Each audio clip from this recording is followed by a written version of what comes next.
Welcome, friends. My name is Silas Ollegario, and I'm the host of Think Onward, a podcast about books, studies, productivity, and lifestyle now, after the intro.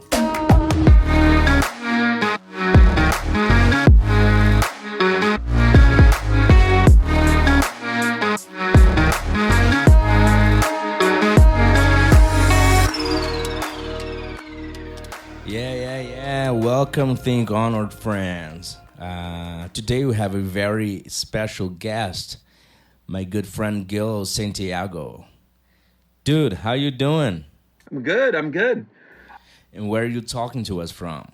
So I'm in Los Angeles, California. Sweet, but tell us why are you there? It's a long story. So do you want the? Let me give you at least a short version for your listeners. No. I want the whole story, not the short version. So long story is when I was a teenager, my parents got a green card via an aunt that I have that lived here forever, and so they decided, oh, all right, so we're gonna move. So in my late teens, I moved out here, bounced down on a couple of different states. I lived in Florida, lived in Massachusetts, and then moved to LA to pursue a career in the music industry. Kind of wanted to work with music in general. So that's actually that's making a very long story kind of short, but Really short. yeah. And then at the end of the day, I'm the only one here. My parents, my brother, they all returned their green cards, and so I ended up moving out permanently here in late 2011, and became a citizen in 2016, and yeah, I've been here pretty much. Not working with music, but it has been a really fun ride. You're not working with music anymore? I thought you were. What are you doing exactly? So I work with audio. So in the process of moving out here to LA, it was to attend a school called School of Audio Engineering. So to learn the processes of working in a music studio or recording studio. Um, Ended up working in a studio for a producer, but you realize very fast that in music you're either the artist or the writer. And I mean that's my opinion. Okay, you're either It does writing make the sense. songs or you are the artist, or otherwise it's a there's not enough. I mean, it's a passion thing. The money, it's not there.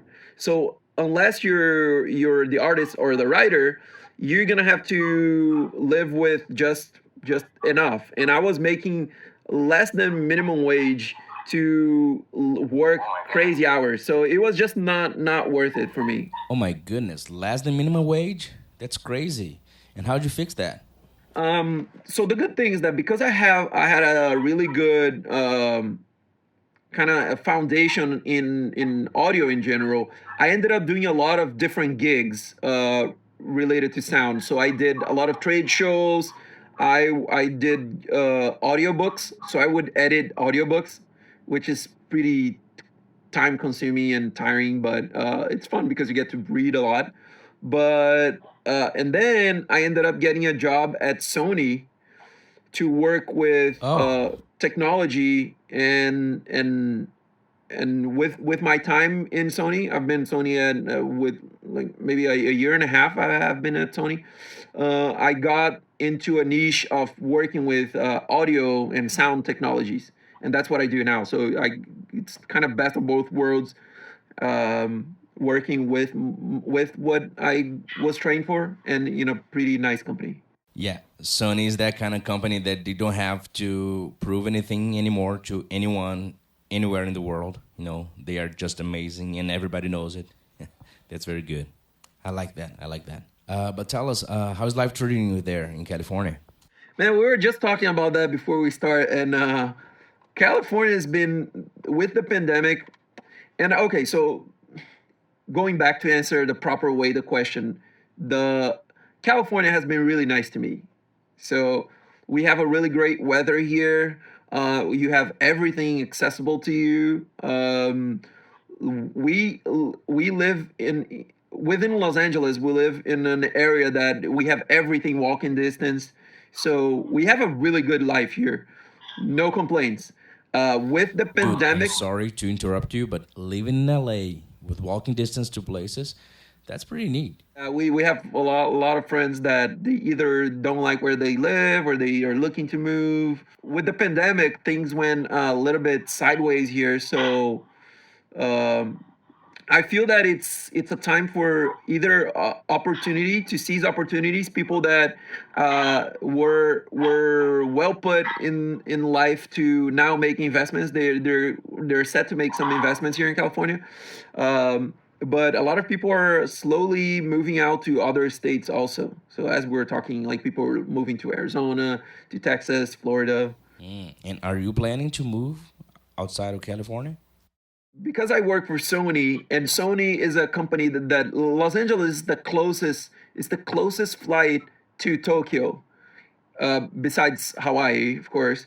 But it's from mainland US, it's the closest flight to Tokyo. So the headquarters are here, and I don't think that Sony is planning to move anywhere. And I'm not trying to make advertisement on your show, but Sony is a great company to work for, and I was always a fan of their stuff. So it's yeah. So we don't have plans of moving out of here. Yeah, I always found you're those kind of people who can live anywhere in the world. You'll be fine. You know, you're very talented and very smart. And I'm so happy that you're there in California living the dream. That's good. Yeah, for those of you who don't know, Gil is a great drummer. Uh, One of the best drummers I know. And I gotta tell you, dude, you're very, very good. And so I want to talk to you about music, if you don't mind. What are you doing, in music per se? So thanks for the compliment, man. It's like you're just flattering me because yeah, you're always the better drummer. No, man, come I on. may be You the know that's not true. You know that's not true. but music. Honestly, I haven't done a lot of like drumming. Um, my relationship with music now is more of a kind of entertainment. So it's just listening for the pleasure of listening to music.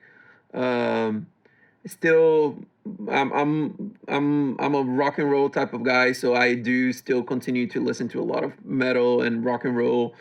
Getting to some funk stuff, a little bit of hip hop. So I'm all over the place, just listening for the fun of it.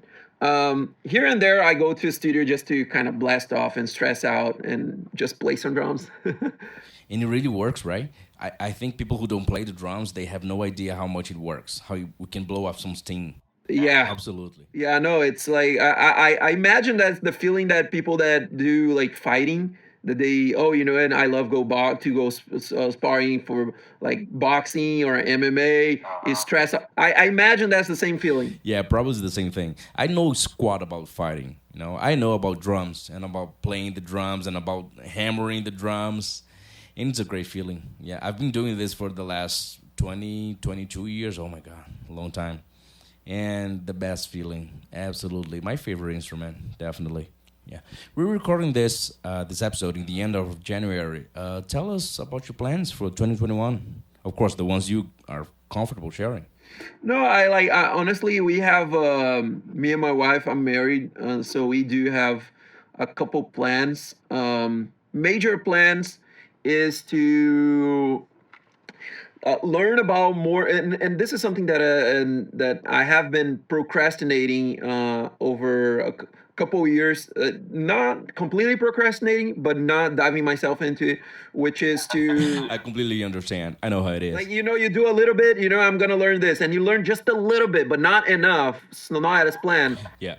So this year, my plan is to learn enough about investing. So because we have some savings and we have plans on investing, but like we don't feel comfortable investing without knowing, and that's something that I feel that you need to know just enough not to cause yourself any harm. So our number one plan is learn about investments, and that's what I have already been doing.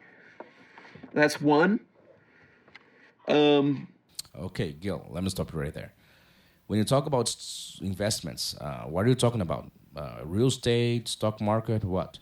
So we're talking about a little bit of everything, and until we decide exactly what we want to do, we're just learning about everything. So now I'm doing this by phase.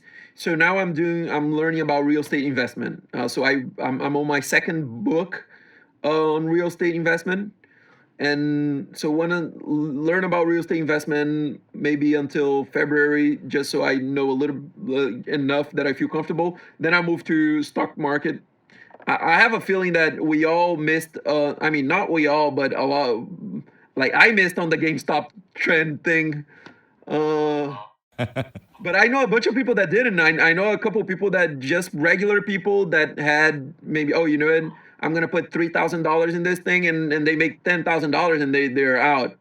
So Yeah, but you need courage, right?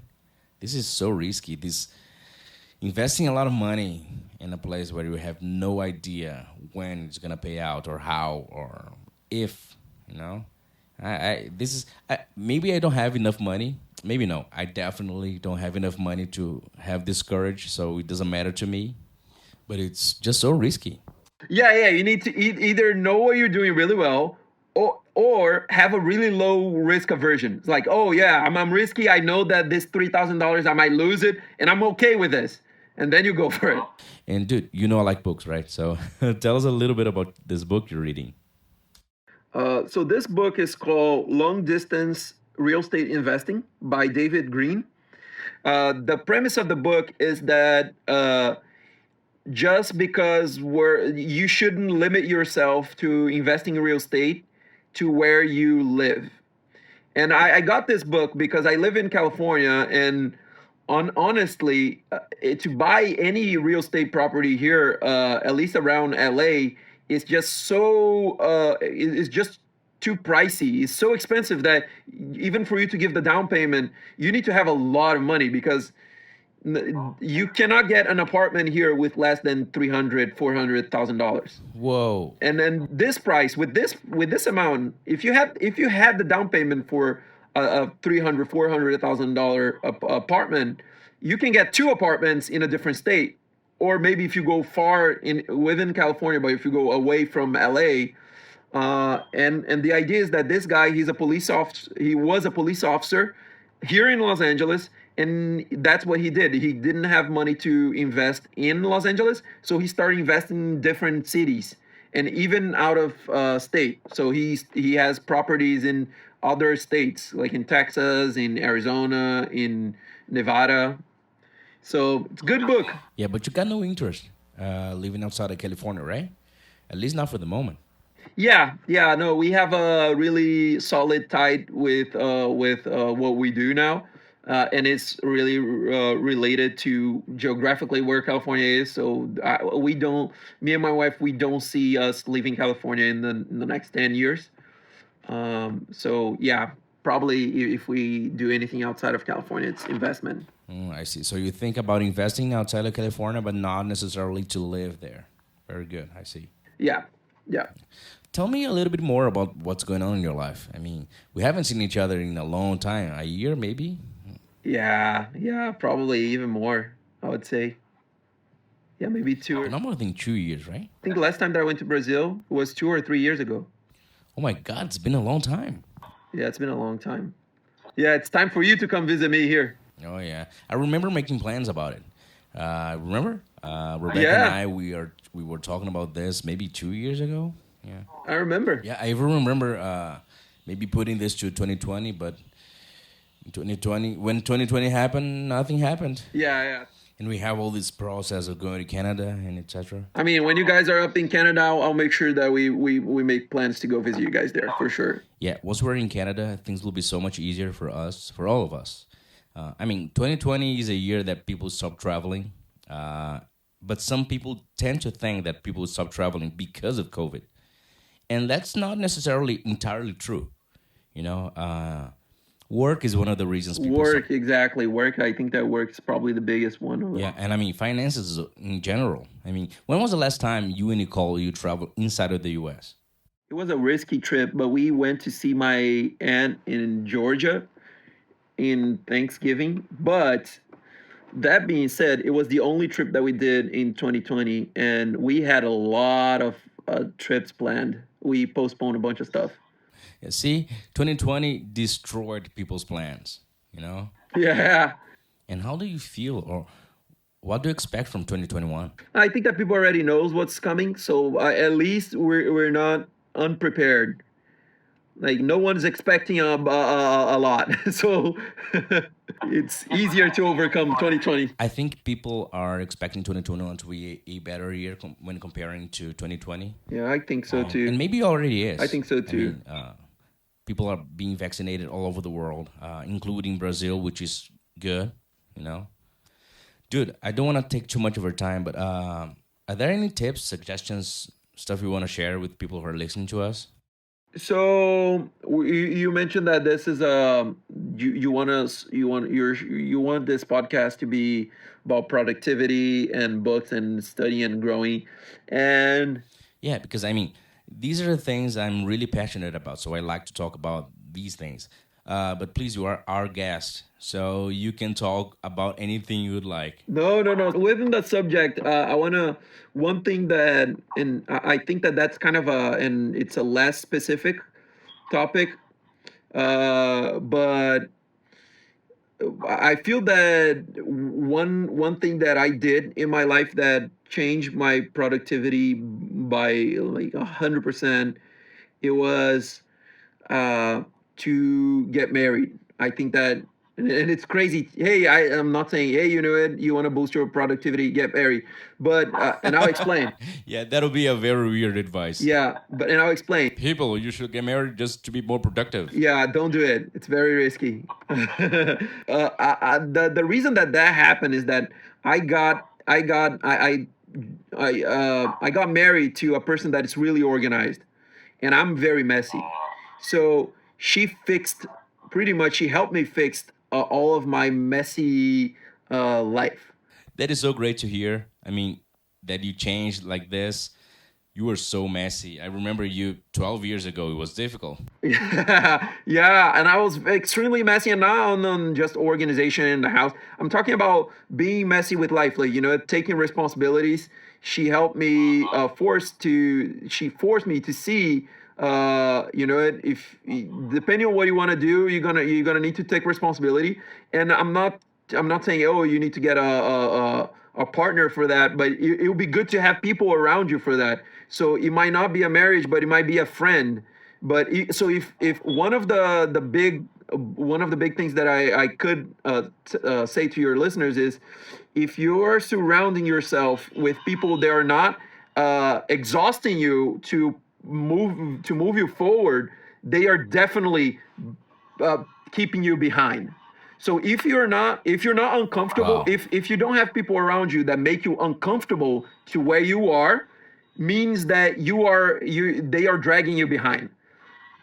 And I mean, it's okay to have some people that you go party with, some people that are friends for the fun, but you need to have some real friends that kick you in the ass to move you forward. You need to be moving forward, and moving forward is uncomfortable. So it was very uncomfortable when, like, one of the things that my wife did that was major for me. She always said, because I never had a bachelor, the program that I did in School of Auto Engineering was a certificate, and I never had a bachelor. And I was looking for jobs. Not having a bachelor really hurt me. And she said, you know what? You've been on this job that you don't like for 5 years. If you had started a bachelor when you started this job, you would have completed already. And that marinated in my brain. And then you know what? She's right. So let me just start doing it. So I just joined college again, and I'm in the middle of the process. So I'm studying again, and it's okay. It is weird going back to school, isn't it? It is very weird after a long time, but it's rewarding because you see things very differently. All the students are like having fun and all taking seriously, and you take advantage of that because the professor is there for you, and if they see that you are taking seriously, they give you more support. So you have that extra I feel that I get more education now than what Gil 10 years ago would. So, yeah, And what are you studying? I'm studying, and then now I'm going to computer science. I'm doing computer science. That's nice, man. But why did you decide for computer science? So it's there's the obvious reason and the not so obvious reason. The very obvious reason is that I do believe that the way that the world goes, um, everyone is going to have some, not everyone, but a good chunk of the workforce would need to have some knowledge or some specialty in some sort of computer science. That is like AI, machine learning, programming, network. So you either know a little bit or enough about this to maintain a sustainable career in those fields, um, or there's a chance that this not knowing might hurt you. So I don't plan on becoming a sole programmer, but I do have a big amount of knowledge in audio, and I want to merge those two. There's tons of new software that is related to audio. There is new hardware related to audio, and those products they come all the time. So it's something that I have a passion about, which is audio in general. So if you, the idea is, you know what, let me know how to build these things and not just to use it. That's just crazy because although we are very similar in so many things, so many aspects, I mean, we're both musicians, we're both drummers and etc. I would never imagine myself studying something related to computer. Absolutely never. And leading with this kind of study remotely, yeah, I don't know. Yeah, the remote thing is one thing that I also see this. Yeah, I see that knowing if you have a specialty in any type of computer science degree, you have freedom in the future. You know what? I relate myself to you in terms of studying, just because, as you know, last September I started again school, finally fulfilling my dream. And without Zoom or without Google Meets or these kind of stuff, it will be completely impossible because I started to study in Canada once I'm still living in Brazil. This will be completely impossible without technology, without this kind of stuff. So I appreciate that you are one of those people who enjoy working with this. But man, seriously, congratulations. I will never see myself working with computer science or something related to that. Like honestly, it's I feel that it's easier than people think. Just like everything in life, you know, when we are starting to play the drums, um, like the very first couple months is really rough because you have no coordination, everything is hard, and the professor, like it's hard because it's something that it's so easy. It's so easy that second nature for the professor is like, how can you not do this? Like, look, it's just do this, and like the student cannot do it, and it takes it's just a lot of effort to get to that point. Same thing with computer science. It's just having the enough stamina to go through the process until you get to that point that is you is still uncomfortable, but you can see the growth. And I'm in the beginning also. I'm like I'm just starting because I went back to the university. I had to take all those classes that I didn't want to. I'm still taking one. Yeah, just like me.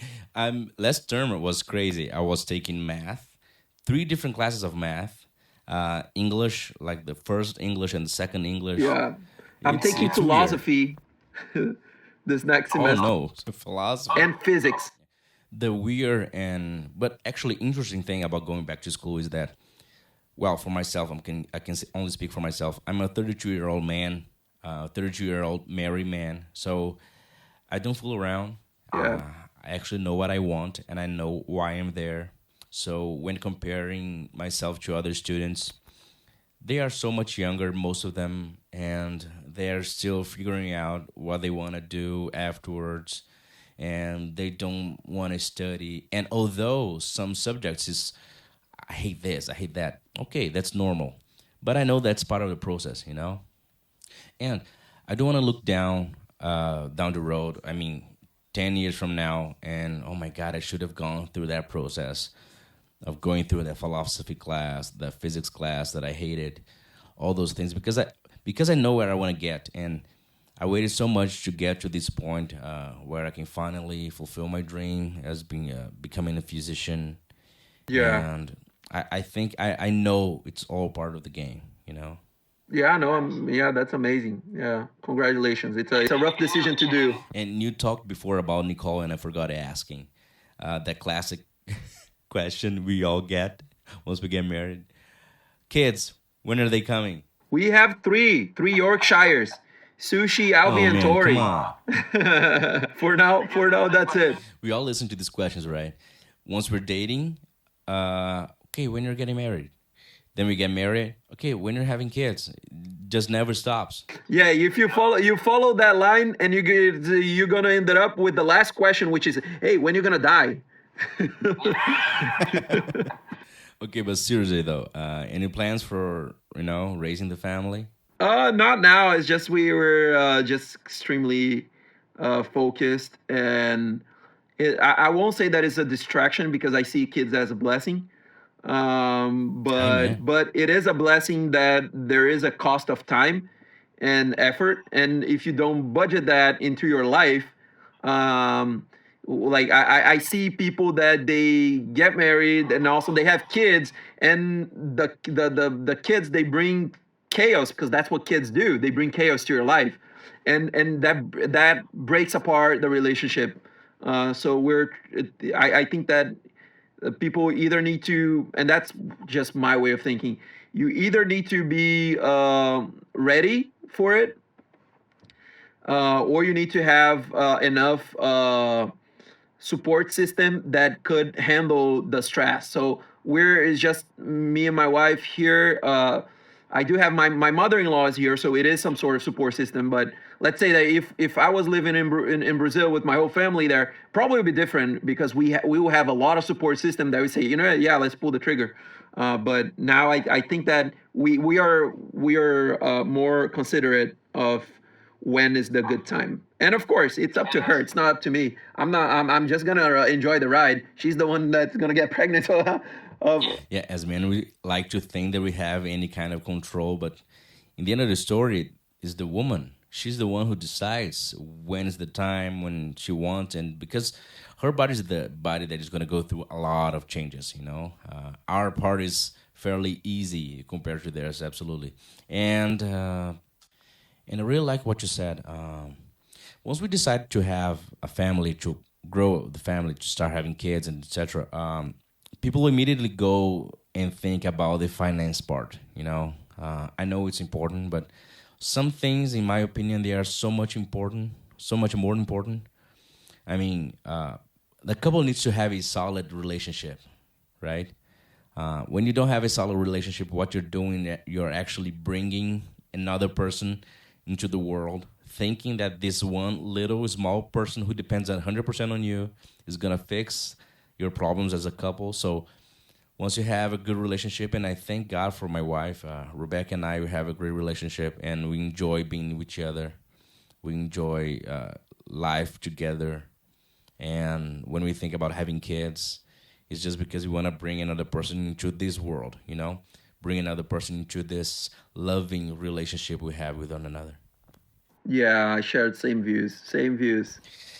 My man, that was very nice talking to you. Very, very nice. I really appreciate it. I really appreciate your time, giving us your time to be in this podcast.